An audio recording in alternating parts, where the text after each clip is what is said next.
So we're going to start making some pom-poms. So choose a color. If you're going to make a pom-pom along with me, pick your color and get your tool ready.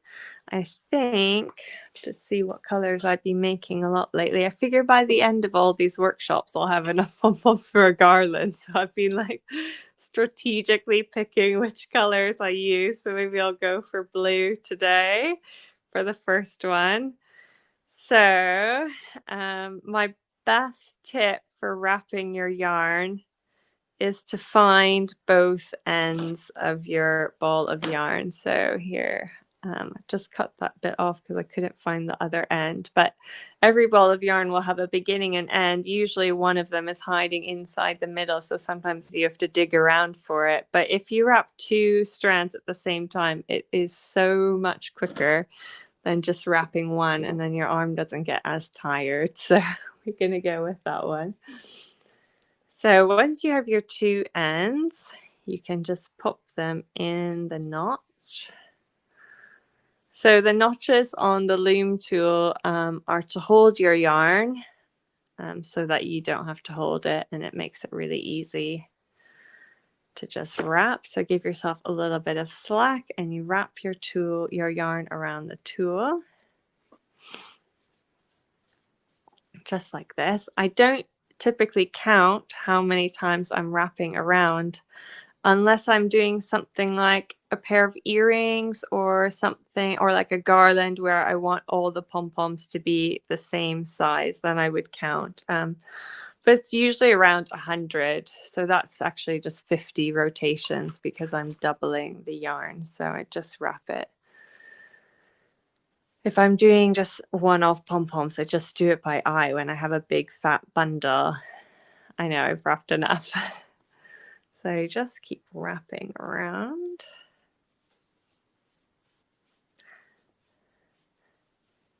Does anyone have any favorite like yarn brands that they like to use? Or I've got a few. I mean, I mostly use the merino from the shop, but I also really like this yarn is from an American company. It's called Cascade, and it's 100% wool, so not merino, so it's a bit rougher, but they have some really amazing colors in there. And I also like, sometimes I treat myself to like hand-dyed yarn as well, which always looks quite cool. So I'll make a pom-pom with that one later. But so just keep wrapping around. And I think that's just about good. So when you want to finish or change colors, you just put the ends of your yarn into the pom-pom tool. And then you get your strong string. So I just use about 45 centimeters, half a meter. Let's cut that. So this part I'll show you a few times because just so everyone gets the knotting.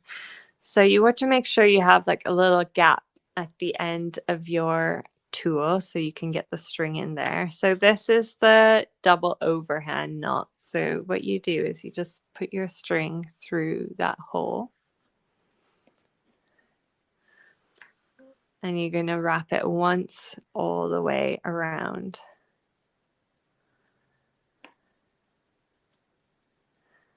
Let's come out the bottom again. So on the back, you'll have two strings here. On the front, you'll just have one. So you make sure your string is in the middle. There we go.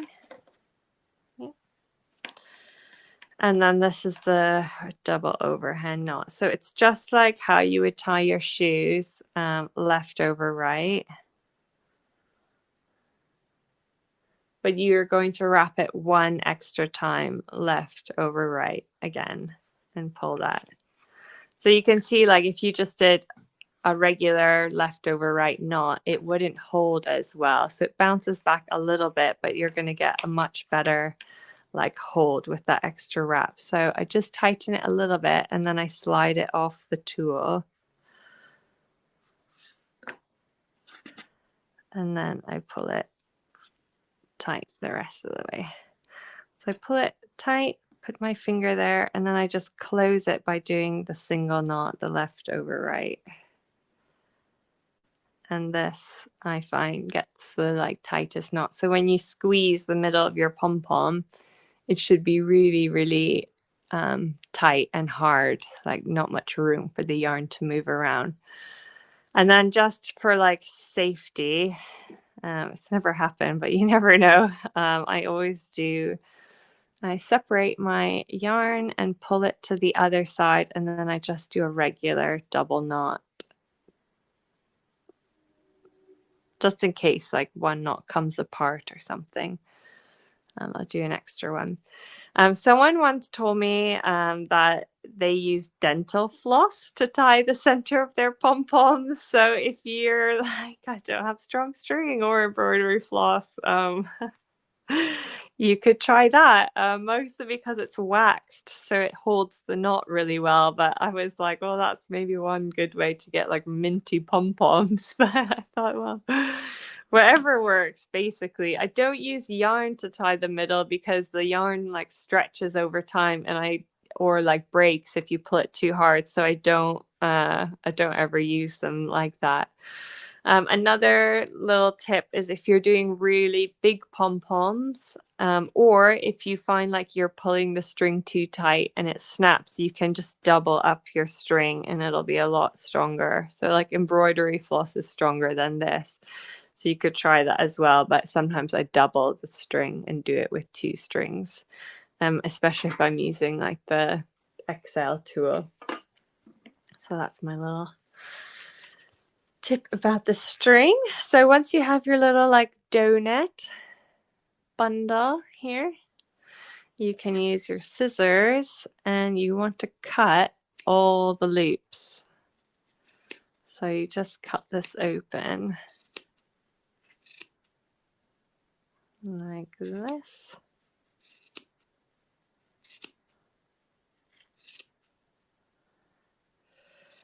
So once you get all your loops, sometimes there's some like hiding down in the middle. You have this kind of shaggy little pom-pom. When I do like events and stuff, some people are like, oh, that's actually like what my pom-pom looks like when it's done. And I'm always like, well, you have to give it a haircut. So that's what we're going to do now. So that's like not bad as far as like pom-poms go. But we want to have like a nice trimmed pom-pom, so we're gonna give that a haircut.